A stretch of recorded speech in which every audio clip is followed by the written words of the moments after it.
The Siberian forest stretches so far that the horizon dissolves into trees. It is a vast region of cold light, endless pines, and a silence so heavy it feels aware of itself. In the late 1980s, as the Soviet Union cracked under its own weight, the remote settlements hidden inside this landscape became even more isolated. Kazynet was one of them, less a village and more a line of modest houses along a single railway, surrounded by wilderness that offered no comfort and no escape. There were no stores, no real streets, only a few families living by the rhythm of passing trains. In the early hours of August 14th, 1989, a freight train pushed through that darkness. 70 loaded cars shook behind it like a tired animal forced to keep moving. The two conductor brothers had crossed that stretch countless times. When they noticed an obstruction on the tracks, they couldn't immediately understand it. The headlight carved out only broken shapes, and the distance shrank too fast. The emergency brake was pulled, but nothing could stop that much steel in time. The impact came as a muted thud, followed by a tremor through the entire structure. Walking the tracks with lanterns, they expected a fallen tree or an animal. Instead, they found something the human mind cannot process: the remains of 7 human bodies scattered across the rails. No movement, no signs of struggle. The arrangement was too precise, too calm, as if someone had prepared the scene. The stillness made everything worse. News spread quickly, not because Kazynet was connected, but because the railway was its only thread to the outside world. Lights were brought in. Officials from Abakan arrived. Villagers were awakened to gather what was left. The victims were identified: 7 15-year-old boys from Mezhdurachensk, friends, students, sons of workers. They had gone into the forest to collect cedar cones, a routine activity. The first investigation was brief. Authorities concluded the boys had lain on the tracks and fallen, asleep, a convenient explanation delivered with unsettling confidence. But one detail contradicted everything. Their backpacks were found 250 meters away, arranged in a straight line as if someone had placed them deliberately. Nothing about a voluntary act made sense, and the families rejected it. Nothing in the boys' lives supported such a theory. The report was closed quickly, but the truth refused to stay buried. In a place where darkness always felt like it was watching, the idea of a simple accident became impossible to believe. When the official explanation was handed to the families, something fractured inside them. The conclusion felt shallow and dismissive of everything they knew about their children. Those boys understood the forest deeply. They could read the sky for time, hear a train long before anyone saw it, and move through the wilderness with instinctive awareness. Nothing about falling asleep on the tracks made sense. The idea of a silent pact felt even more disconnected, as if someone had forced the easiest version of events into place. Still, bureaucracy closed tightly around the case. Papers were signed, reports filed, and the door to the truth sealed. For the parents, one certainty remained: something essential was being hidden. For 2 years, they searched for officials willing to listen, but every request was denied or ignored. With time, it became clear that the explanation was not only wrong, but deliberately incomplete. The boys were responsible, healthy, and close to one another. None of them would have behaved the way the report suggested. In 1991, as the Soviet Union collapsed, the families made a final attempt. They wrote a direct letter to President Boris Yeltsin. It was not polished or political. It was a plea from parents refusing to bury the truth. Against expectations, the letter reached someone willing to act. That October, the Prosecutor General reopened the case. 2 investigators, Vladimir Guzhenkov and Yuri Stolyarov, were assigned. They arrived from Moscow with a reputation for handling difficult cases. When they reached Kazynet, they found a landscape erased by time. Rain, snow, and neglect had destroyed almost all physical evidence. What remained were fragments of old testimonies and the practiced silence of the villagers. The first interviews revealed nothing. Residents claimed to have been asleep, heard nothing, knew nothing. Yet repeated conversations pointed to the same man, Vasily, imprisoned for killing his brother. Once dismissed as drunken violence, the case now showed inconsistencies. Something in that family's story felt unfinished. Visiting Vasily in prison required persistence. His statements were vague and evasive, but slowly, pieces of a darker truth surfaced. He spoke reluctantly, revealing just enough to show that the original investigation had ignored something crucial. Vasily said he and his brother Yuri were involved, yet even this confession felt incomplete, as if he were still protecting someone. He sensed that the silence surrounding Kazynet was not simply fear, but a shield built over years.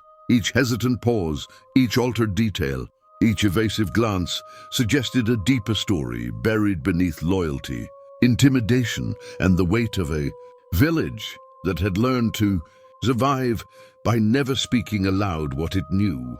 The truth was ready to surface.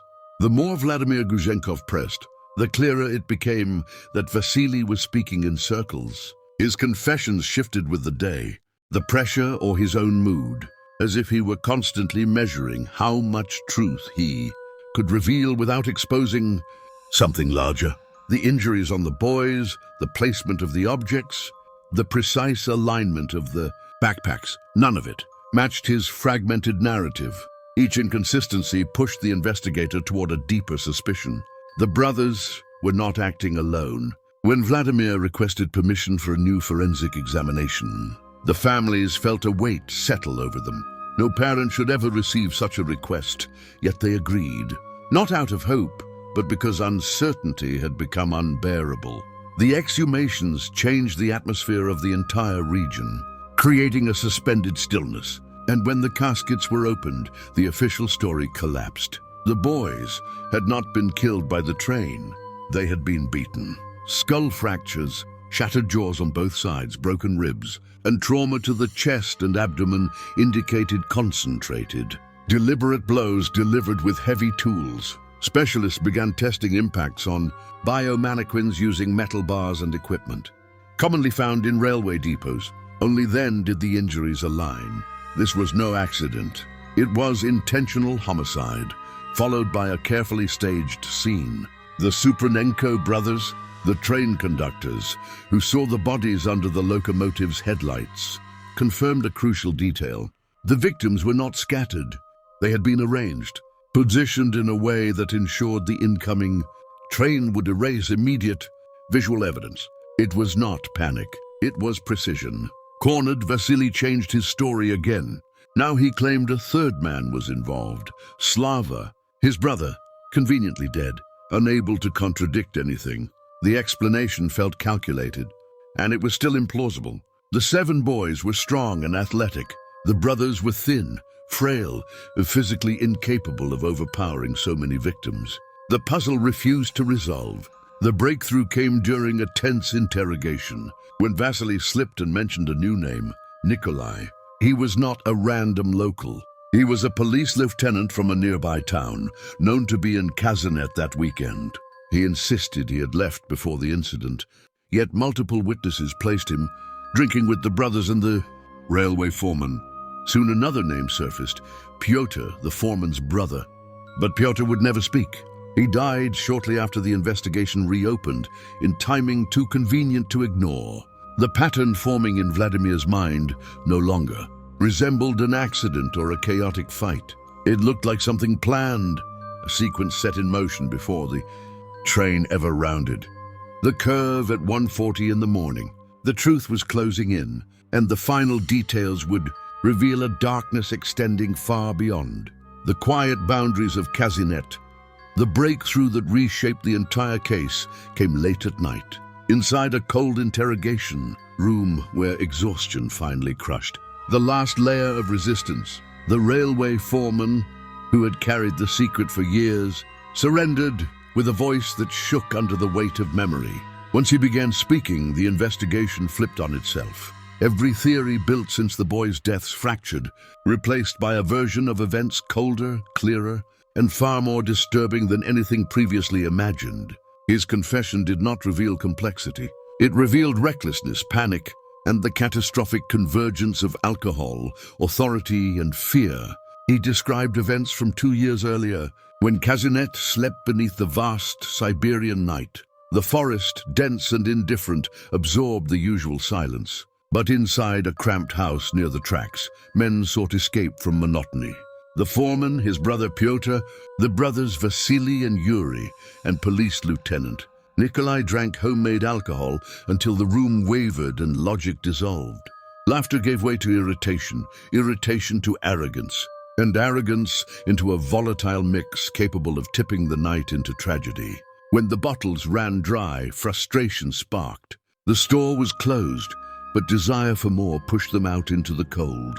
They walked toward the train station, hoping to negotiate with after-hours handlers. Instead, they encountered 7 teenage boys waiting for the late train back to Mezhdoreshensk. What followed, according to the foreman, was not planned, not rational, and not rooted in any evidence. Emboldened by alcohol and eager for confrontation, the men accused the boys of tampering with the rails. There were no tools, no broken segments of track, nothing to justify suspicion. It was an excuse, a spark struck by drunken irritation. The argument escalated fast. Voices rose. Tension thickened. Then one boy stepped forward, perhaps to reason, perhaps out of instinct. Nikolai reacted first. Armed, conditioned to dominance, and intoxicated, he struck the boy with the butt of his firearm. The blow was fatal. Shock paralyzed the clearing. Even the forest felt suspended, as if the night itself recoiled. In the frozen silence, fear surged and rationality collapsed. Nikolai declared there could be no witnesses. What followed was chaos. Tools were seized. Panic guided brutal movements. Some boys tried to run, but the weapon herded them back. Within minutes, 7 young lives were extinguished. The men, trembling and sickened, carried out the staging. A train would pass before dawn, and they understood what its weight could erase. Under moonlight, they positioned the bodies across the tracks and arranged the backpacks in unnaturally perfect lines far from the scene. Then they vanished into the forest's darkness, trusting steel and speed to conceal the truth beneath destruction. Hours later, the freight train fulfilled their expectation, burying the truth beneath metal and momentum. When the case finally reached the courtroom nearly 6 years after the boys' deaths, it felt as if the tragedy had occurred only days earlier. People poured into the chamber, parents who had aged beyond recognition, journalists drawn by the unresolved mystery, locals who carried quiet guilt, and observers unable to look away from a story that had grown larger than anything Kazynet had ever known. For more than 7 months, the court rebuilt the night piece by piece. Testimonies were dissected, contradictions exposed, and the failures of the original investigation revealed in painful detail. Witnesses recounted the drinking, the confrontation near the tracks, and the uneasy silence that suffocated the village afterward. Some spoke reluctantly, their eyes drifting toward the defendants, who sat behind guards with rigid expressions. When the judge finally read the verdict, the decision unfolded over more than an hour. It was rare, almost unbelievable. Nikolai, the foreman, and the brothers Vasily and Yuri were sentenced to capital punishment. For a brief moment, justice seemed tangible.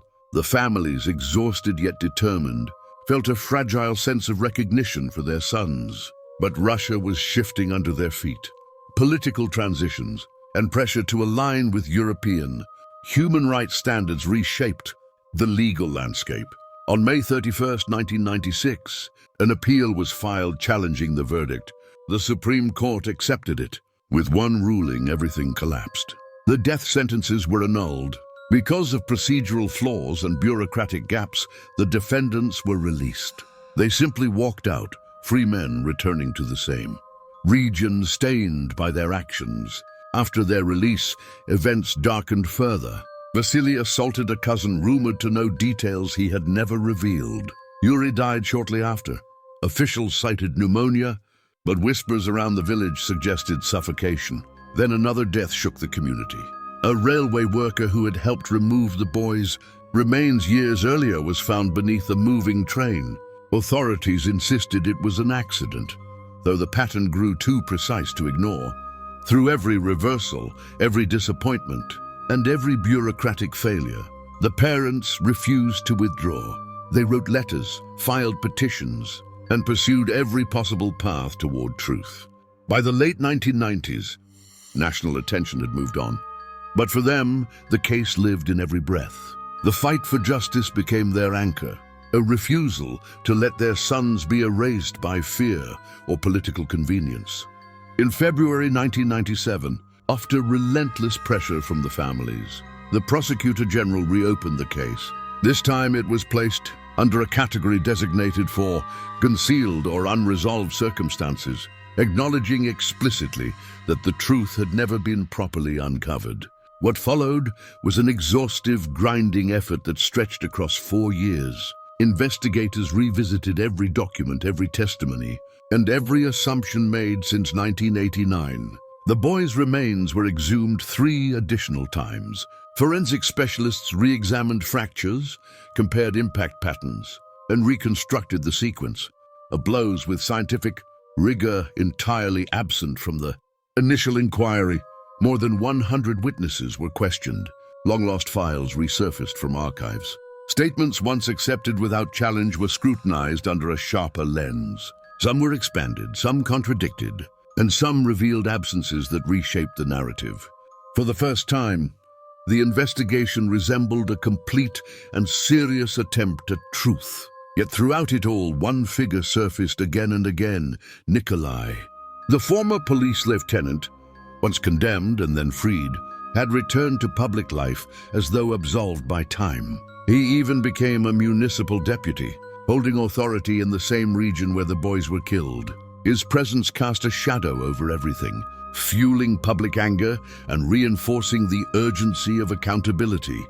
Then in the autumn of 2001, the Supreme Court of the Republic of Khakassia delivered a new verdict. Nikolai, the foreman, and Vasily were found guilty again, but the punishment felt painfully small when weighed against the enormity of the crime.